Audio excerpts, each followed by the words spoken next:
So, welcome back. Lunch is officially over. I hope you all casted your votes for Rotterdam. Or another city, of course. Doesn't matter, really. Doesn't really matter. I have a couple of announcements to make before we get started. So please, shh. Thank you. There have been care packages taken from the men's room, and maybe you thought they were better put to use in the ladies' room. They're put there with a reason, so please let them there. Thank you. Also, some of the care packages, baskets were taken away entirely, so return them, please. A couple of things for tonight. If you don't know where to have dinner yet, the hotel gives you a 20% discount on in their restaurant, and you get a discount at the registration of the hotel. Tonight, Ramon, there's 2 unofficial after parties, but maybe you've made yourself some arrangements as well. So feel free to tweet that, and we might retweet that as well, so that people can join you. But Ramon, so one of the organizers, has reserved 20 places in a karaoke place, if that's something you're up for. So then just come to the front later, or find Ramon and sign up. It's first come, first serve. And Danielle, wave. Reserved 20 places at Werktuig H, which is a nice hipstery place in the 5th district. Can highly recommend that as well. Is Aaron in the room, so I can do the announcement one more time that he's doing a tour? No? Okay, then I do this later. Anything else? Yes, glass bottles, please don't put them in the bins. There's crates next to the fridges, so please put them in there, so they can be recycled. Anything else? Yes. We'll have 2 talks now, and after the 2 talks, there's a tiny little break, and I would love for everyone that has ever coached at a Rails Girls or organized a Rails Girls event to come to the front, and so we can make a nice Rails Girls-y picture. So that's everything for all of the announcements. Now Anna will take the stage. She started with Rails in 2015. She contributed to an open government project, fell in love with Rails and never looked back, and will take us on a refactoring journey.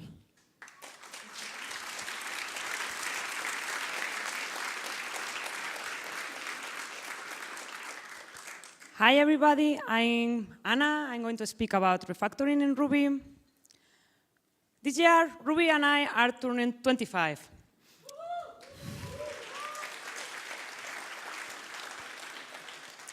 Although I think I have changed more than Ruby, a lot of great Ruby code has been written in these 25 years, and well, also some Ruby code that was not that great.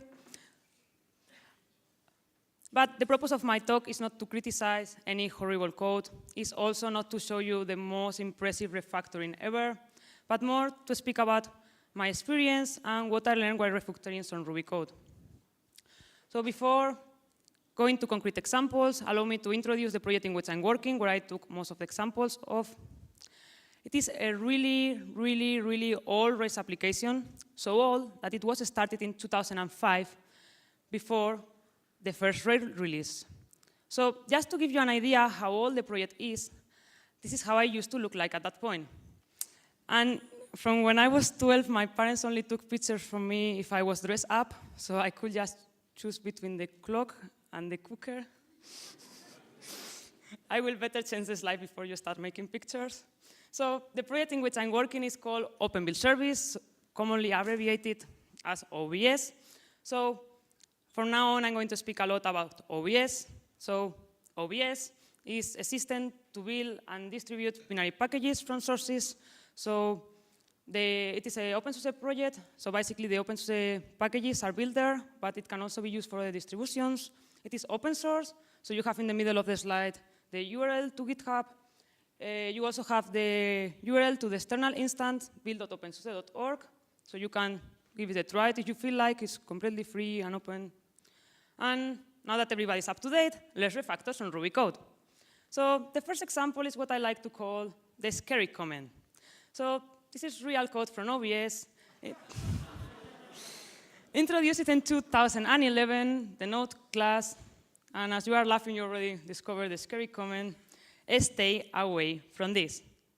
That was me in the office when I read the comment. Really funny day. But yeah, now seriously. what is stay away from this supposed to mean? That was what my colleagues beyond asked, what I also asked myself, maybe you as well. So let's take a closer look. We have here this no-doc. So I had no idea what that was, but according to the documentation, it's used for public methods that are not supposed to be for public consumption. So it's just not it's not only a comment, it is having a side effect. Basically, it is hiding the method from the documentation.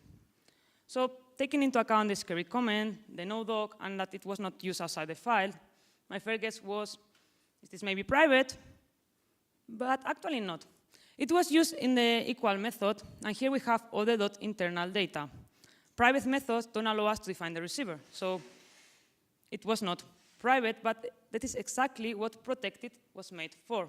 So protected allows us to define the receiver, always that it is an instance of the defining class or a subclass of it. So if you read anything about protected, this will be the example book you will find. So the refactoring was quite straight away, just removing the scary comment, the no-doc, and make the method protected. And that is what you have in the pull request in the bottom of the slide. So what did I learn from all this? So I think the most important thing I learned is that comments are a bad idea. And don't take me literally, of course, sometimes comments are needed, but I think many times comment could be safe if we would have written the code in a better way.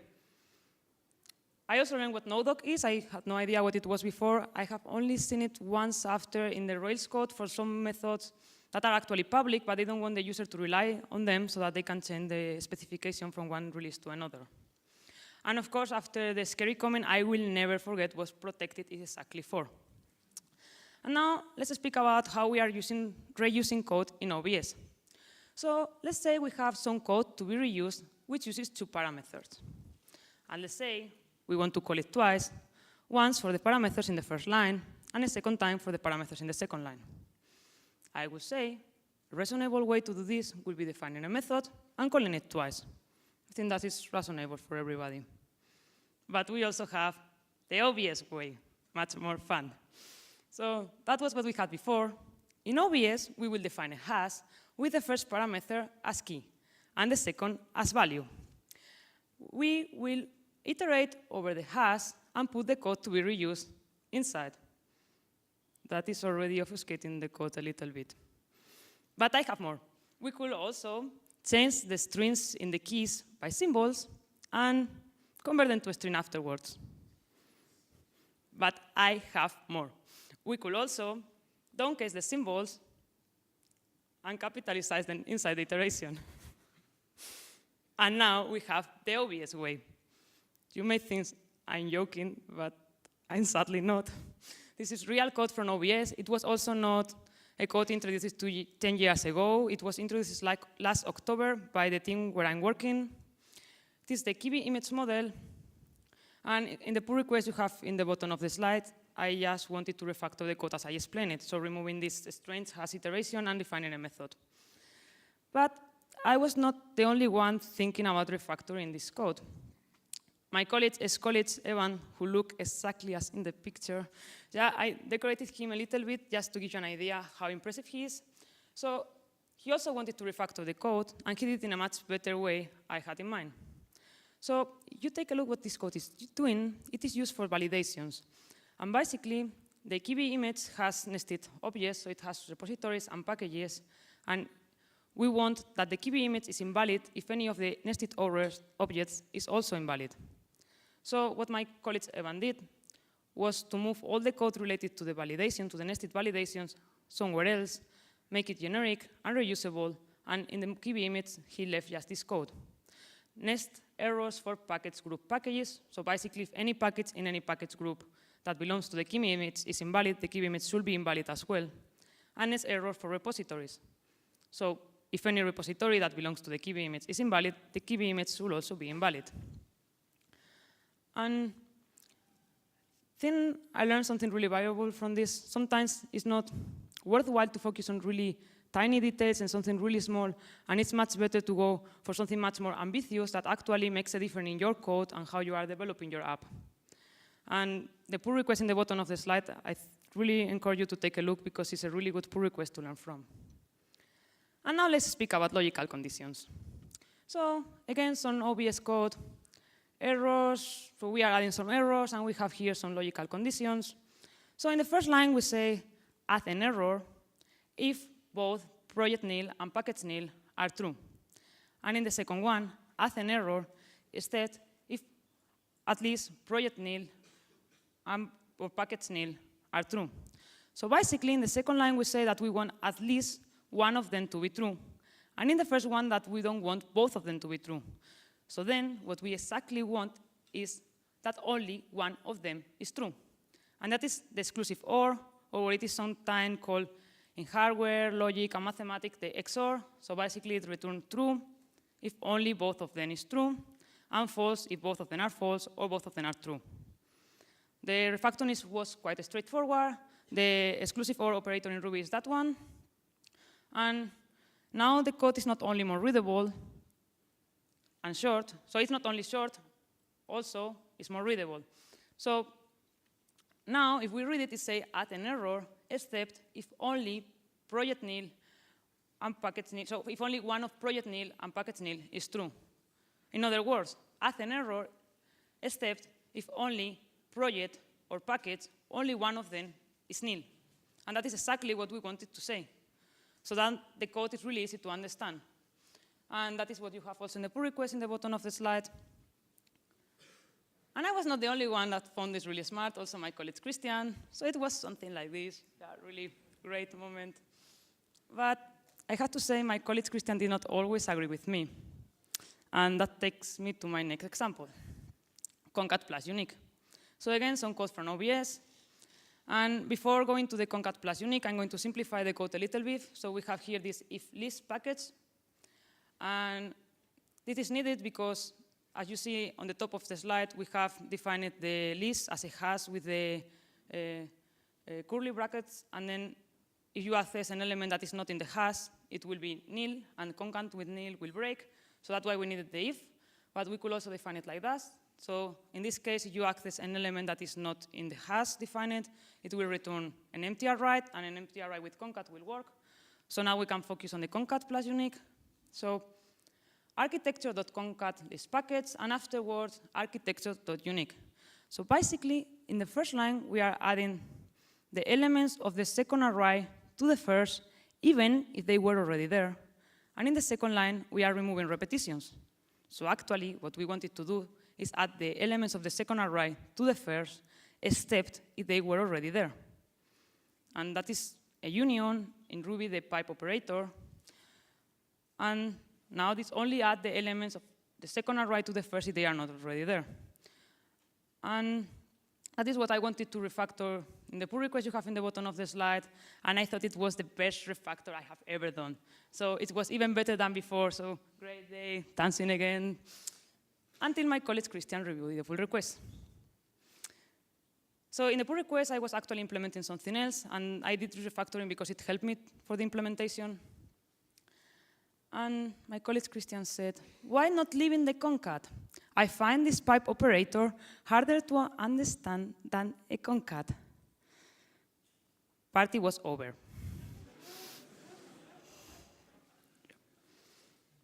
Why is it difficult to understand?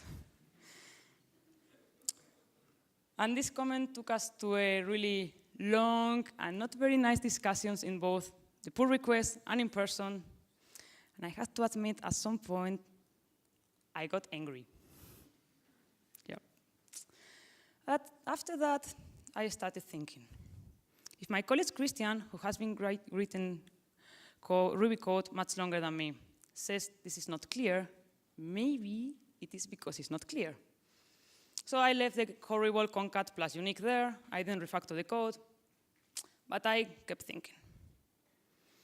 In Ruby, we have a plus operator. It's basically the same as the concat method, with the only difference that concat is assigning the result to A. But in my case, I didn't care if it was assigned or not. So we have a concat method that is more readable than plus.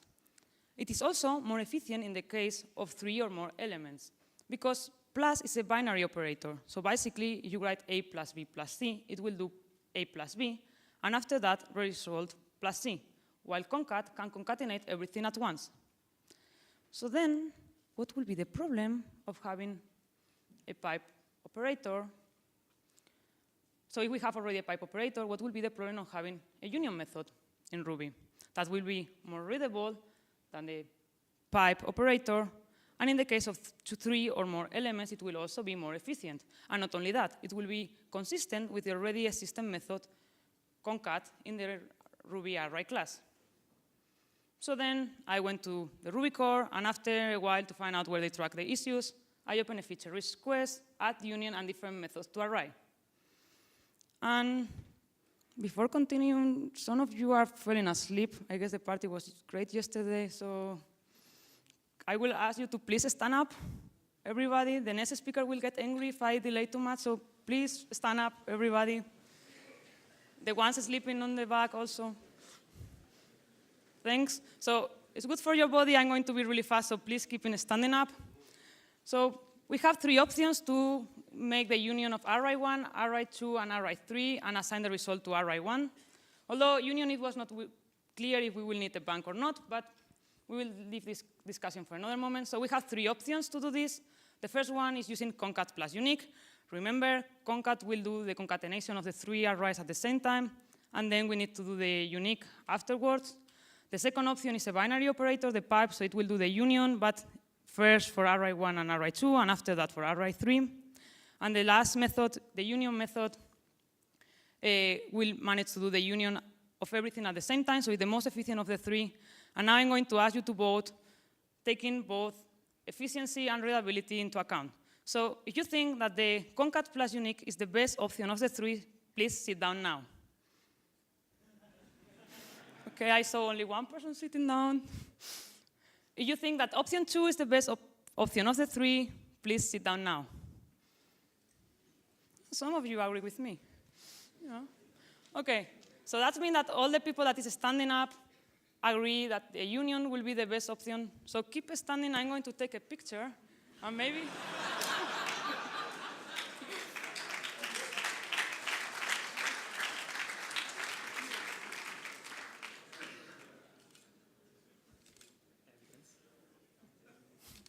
Yeah, so I will add it to the issue later.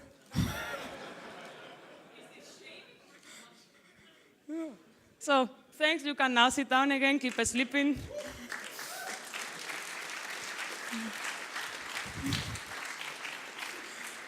So now that I have some support, let's come back to my story.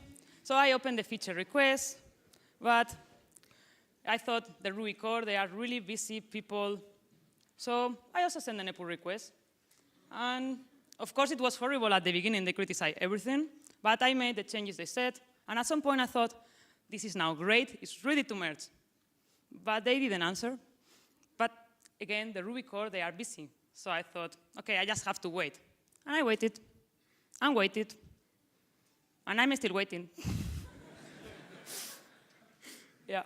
So then why I'm speaking about this, because my talk was about refactoring code in Ruby, but I didn't refactor any code. I also didn't introduce any method in Ruby. That's true. But in a way, I discovered what jack shaving is. So jack shaving is any apparently useless activity which, by allowing you to overcome intermediate difficulties, allow you to solve a larger problem. So I wanted to refactor OBS horrible code, but my colleague Christian didn't like the idea. I wanted to add some new methods to Ruby, but that is probably not going to happen in the close feature. But in the meanwhile, when I was implementing this method, I realized that the efficiency of the minus operator in Ruby could be improved. And I'm speaking about this pull request, improve array minus operator efficiency. And this push request is already merged, included in the last Ruby release 2.5, mentioned in the release notes, and so on. So I didn't refactor any code, I didn't include any method in Ruby, but now all of us has a more efficient minus operator in Ruby.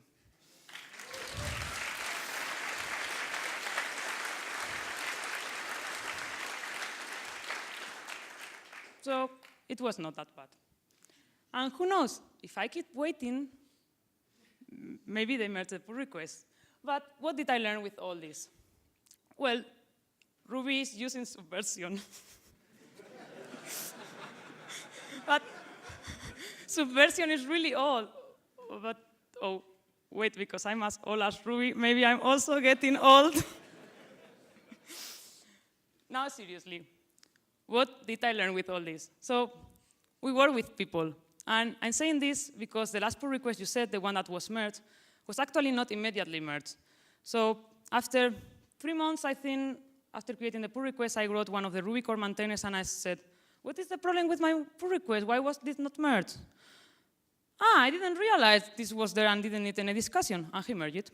So probably, if I would have written him 3 months before, it would have been merged 3 months before. So we work with people, nobody knows everything, nobody's aware of everything going on, and we have to take this into account. Also, everything works differently.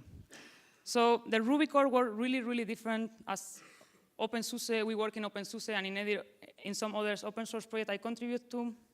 But if I'm the one that approaches them and want to add some new methods, I cannot pretend that they change how they work just because I want to add some methods. So it's me, the one who has to change the way I'm working, and adapt to the way they are doing it.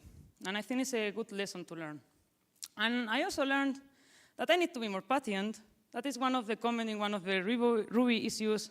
I would suggest more patience from you, Anna. He was right. If you ask any of the people who know me well, they will say I didn't learn anything and I'm as impatient as before, but I think I learned something. So let's say I'm now more patient. And yeah, who knows, if I keep waiting, maybe they merge my pull request and we have some new union method. I think all of you will be now really happy because you support my idea, most of you. But you are not the only ones I asked about my union method in this conference. On Thursday, we have the speaker dinner.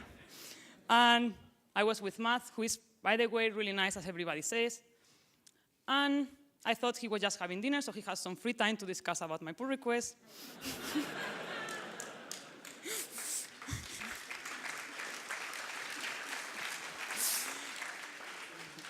Yeah, so he was reading my issue, my pull request. I was explaining him what the idea was. And he said that now it looks like a reasonable proposal. So it is not a yes, not yet, but I think it's again a reason to dance. So, and of course, all of you are welcome, even if I will put the picture, to enter in the issue and support my idea. I think I am on time, so you can take a picture, enter there, some thumbs up. No? Okay. Okay, then now that I'm speaking about upstream contributions, I will end with race helpers. So just a few weeks ago, I found this code in reviewing one pull request in OBS, say select tags. So it's a race helper, and it say we have options for select. So and we have here maintainer twice, once capitalized and one downcase, and also book owner, once capitalized and one downcase. We are doing this because we want in the select in the view to have the option for the user capitalized, but inside we want the value to be downcase. But that means that instead of 2 elements, I will have, let's say, 15, then I will have to write this. And if at some point I change one of the values, I will have to change it, or many of them, I will have to change it twice for all of them. So even if I only had 2 elements, I didn't like it, and I was wondering, can I improve this code? And that is what I found. Instead of using options for select, I will use a different Rails helper, options from collection for select. I think it's not that a common Rails helper, so it actually accepts a collection. So the array I'm giving now maintainer and book owner only once, and a method for the value and a method for the test. So basically, for the test, what we are rendering, we want to capitalize this, and for the rest, the other one, for the internal thing, we just want to leave it at its was. So I don't know if you know itself, it's basically returning itself. So what did I learn? So first, I find it great, the refactoring. Yeah, great. I also learned what options from collection for select was, because I think it's not really a common Rails helper, and I have never seen it before. Something cool. I was really amazed by itself. I have never used this Ruby method, and I'm even thinking about writing a blog post, the simplest Ruby method you never heard about.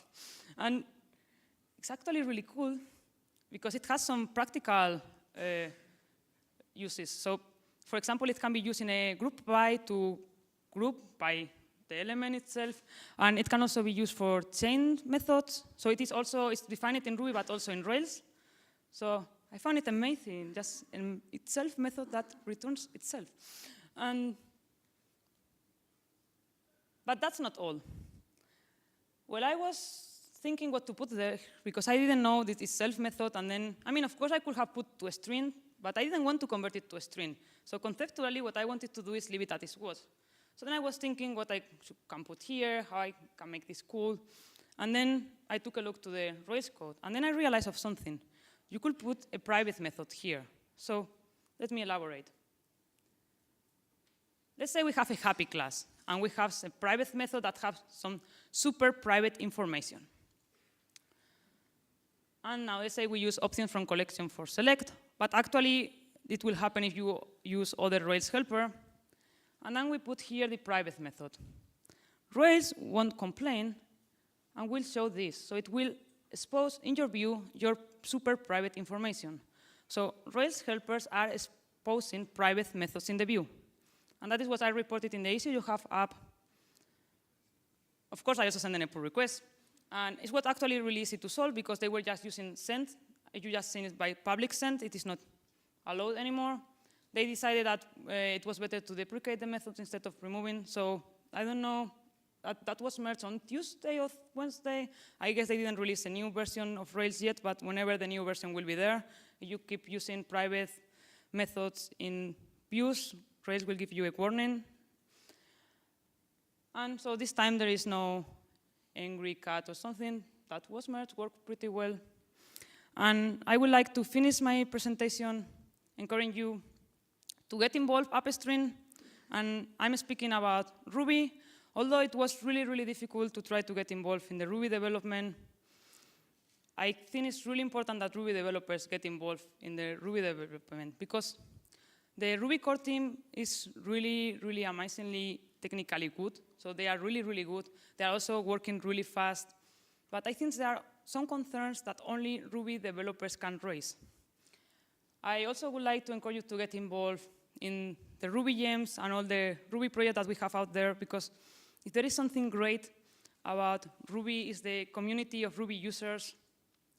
And everybody's always really nice and welcoming and really happy that you get involved in their projects. So I'm speaking about gems like Rails, EuRuKo, Bunny, but also about projects like Jekyll's. So whenever I got involved in any of them, everybody was really happy I was doing something there. So get involved. I'm pretty sure everybody will be happy with it. You will have a lot of fun and you will learn a lot.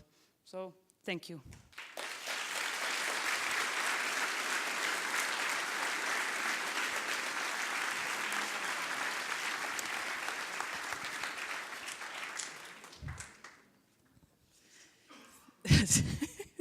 I just got whispered in my ear, say something. All right, I can do that. So we have one more talk, then we have a little break, and I need you back at 3:15 for the lightning talks. Anyone who's doing a lightning talk, please be here a tiny bit earlier so that we know that you're here somewhere in the front. We can do the whole switcheroo pretty quickly. That would be really, really great. Reminder, everyone who has coached or has